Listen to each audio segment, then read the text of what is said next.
Работниците од јавното комунално предпријатие Титово ги затекнавме како ги отстрануваат остатоците од искршените реквизити од Жена парк. Се чистеше и сметот кој го фрлиле несовесни граѓани. Титовци велат дека Жена парк е единствената слободна зелена површина каде може да се прошетат и одморат. Велат дека често комуналците го чистат паркот, но посебно во вечерните часови луѓето оставаат пустош зад себе.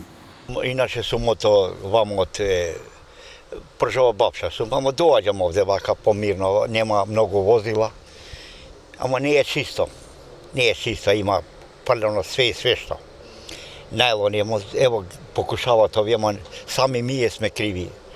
Сами ние сме криви, ние фрламе све што. Види, тоа народов не е културен прво. Нарочито беше, вие знаете, све снимале, ке го направеја, ама бадијала све овде.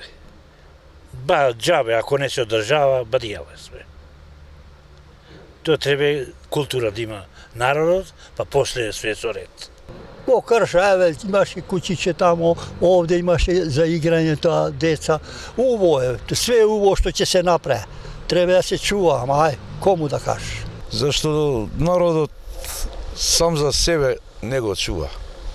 А системот стави, земи пари и батали тоа. Треба да има нешто, да се направи нешто. Дел од граѓаните пак сметаат дека институциите треба да бидат поригорозни кон граѓаните кои ги оштетуваат јавните простори. Во лоша состојба се наоѓа и скејт паркот лоциран веднаш до Жена парк, кој беше изграден и дониран од странски невладини организации. И тука голем дел од реквизитите се отстранети и искршени, а смет има на секоја ќоше.